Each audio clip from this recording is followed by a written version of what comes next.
Yes guys, welcome back to another video. Welcome to the George Benson football channel. We're back again with the what if Chelsea sign Frenkie De Jong episode. You guys like the Cristiano Ronaldo one, so I thought I'd do this one again because instead of just reading out the transfer stories of, oh, Chelsea are looking to hijack Manchester United the way that Barcelona came in trying to hijack the deal, or not successfully yet, but it looks as though they hijacked the Rafinha deal. Instead of me just keep reading the news, I thought I would make it into a bit more of an in-depth concept into what if Chelsea sign Frenkie De Jong. Manchester United have been interested in Frenkie De Jong all summer. It's one of those where the player, Frenkie De Jong, does not want to leave Barcelona, but with so much uncertainty around Barcelona, if a team come in and offer the 75-80 million euros that Barcelona value Frenkie De Jong at right now, at 25 years old, Dutch central midfielder, Barcelona would be potentially open to listening to the offers. Barcelona want Frenkie De Jong to sign a new deal, but with all the deals that Barcelona are offering players right now, the wages, because of their financial mess, are significantly lower than either A, their current contracts, or B, the demands of the player. In this case, Frenkie De Jong. Barcelona want to keep him. Frenkie De Jong wants to stay, but the contract Barcelona have offered him is so far away from the actual value that Frenkie De Jong wants, which is why Manchester United at the moment have been struggling to get anywhere close to signing Frenkie De Jong because Barcelona are holding out for a specific fee. Manchester United are still trying to lowball because they've been pretty slow so far during this transfer window, which means that Frenkie De Jong remains at Barcelona. In the last couple of days, it's been rumoured that Chelsea might be willing to step in to try and hijack this deal for Frenkie De Jong. First thing, whenever a player doesn't want to leave and then he ends up leaving, I've always got like little reservations about why this player would want to leave. Would Frenkie De Jong want to play for Chelsea? Makes a lot of sense. We've got Champions League football. Yes, Manchester United is an incredibly attractive prospect, but if he's not jumping out of his chair to sign for more money with Manchester United, then maybe he just stays at Barcelona. Chelsea have got Champions League football, which is what makes Chelsea's position so lucrative, to be able to even potentially come in and swoop to steal a Frenkie De Jong from Barcelona. Now, what would signing Frenkie De Jong most likely mean for Chelsea midfielders during this transfer window? Well, we've seen in the last few days, Juventus have once again expressed an interest in Jorginho. Juventus have loved Jorginho for quite a long time. They've wanted him as a player now for a couple of years. Jorginho has always been, as we always say, flirting with a move back to Italy, which A, doesn't sit very well with me. I hate how Jorginho's agent is always somehow coming up with, oh yeah, it's the dream, we want to play in Italy again one day. It's like, okay, we get it. Like, the bloke's Italian. Of course he'd like to go back and play in Serie A. The style of football there suits Jorginho perfectly.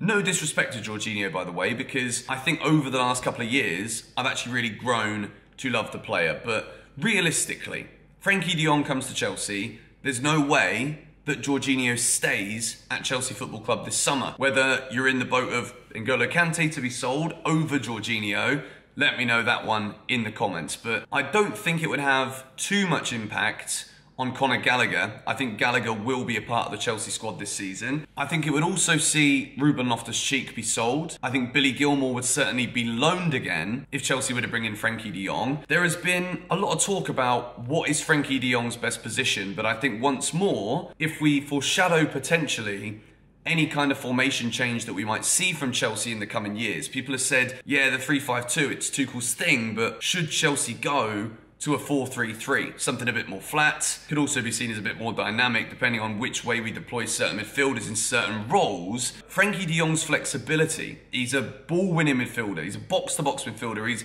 an attacking playmaker when you want him to be, he can be register, he can play in so many different roles in the centre of that midfield that I think he's one of the most mouldable midfielders that Chelsea could ever buy in the current transfer market, depending on any long-term strategy or strategy changes that Thomas Tuchel might be looking to explore this season, next season, or however way we build the team with the progressions of certain players or even other signings across the field. So I think the fact that he's 25 years old is the perfect age when you're coming into a Chelsea team like this, where You've got the youngsters of Mount, Gallagher, Pulisic, Hudson-Odoi. You've also got the experienced heads of Kante, Kovacic, he's not old, but he's certainly older. You've got your Thiago Silvas in there, Azpilicueta, he stays. The balance of a Chelsea team in terms of the different ages, but also the different levels of experience would be massive. And I think Frenkie De Jong at 25, the fact that he can do all of those roles, and he's only 25 and been playing for Barcelona for a couple of years. This guy is a serious player. I don't think there's any concerns whatsoever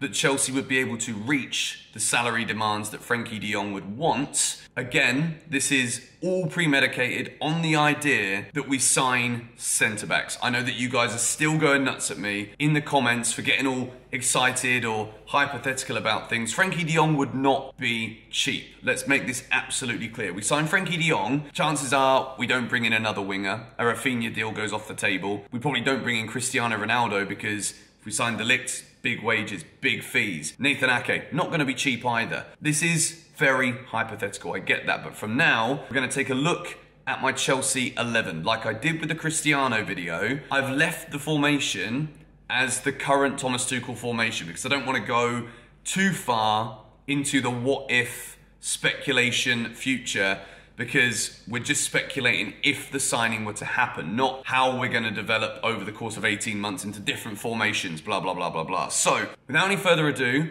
we go with the same back line as we did in the Ronaldo video. You haven't seen it yet, link is in the description. In the Ronaldo video, we don't entertain that Chelsea might sign De Jong, by the way. Mendy, De Ligt, Silva, Ake, based on the idea that those two centre-backs are the two most likely at the moment. Reece James, Ben Chilwell, in the middle, Mateo Kovacic, Frenkie De Jong, and then a front three of Sterling, Havertz, and Mount. Again, very bold of me without the here we go for Sterling, but I've already been caught out with Rafinha. I really hope and anticipate that I don't get caught out again with Raheem Sterling. Right, the first thing we see here, N'Golo Kante is omitted from this starting 11. I think Mateo Kovacic is too good of a player for me to see him taken out of this Chelsea team. It's one of those where N'Golo Kante, we know how special he is. We know how important N'Golo Kante was during Chelsea's Champions League winning run. Without Kante, we do not win that competition. Man of the match on so many occasions. Based off of the idea that last season, and it's true, N'Golo Kante was not anywhere near the N'Golo Kante we've seen previously. There's been so much talk over the years that due to his style, maybe he could last forever. Maybe though, those kicks and all those tackles he's going into have had an effect. And N'Golo Kante isn't as fit, as consistently as Chelsea would want him to be able to go out and win Chelsea trophies, not single-handedly, but with such a key role. So if Frenkie De Jong were to come in, I think he offers that much versatility to be able to either put him further in a more advanced role to connect with the front three, or even sit back a little bit and allow Kovacic to continue to explore that different side of the game that we've seen develop. Like we have with Kante, Kovacic can now carry the ball. Kovacic is brilliant when it comes to retaining possession, breaking things down in the middle for Chelsea with no Jorginho on a consistent basis in a team where Chelsea signed Frenkie De Jong, Jorginho gets sold. It's as simple as that. We would need to make sure that both De Jong and Kovacic are more than competent enough, if it is alongside an N'Golo Kante or they can't play together, that they're able to do all of the different roles. And I think Chelsea this season, as long as we do make those centre-back signings that we have to envisage making, with a front three that could include the brilliance of Raheem Sterling, maybe it's a Havertz, maybe we don't sign a striker, maybe it's an Armando Broja.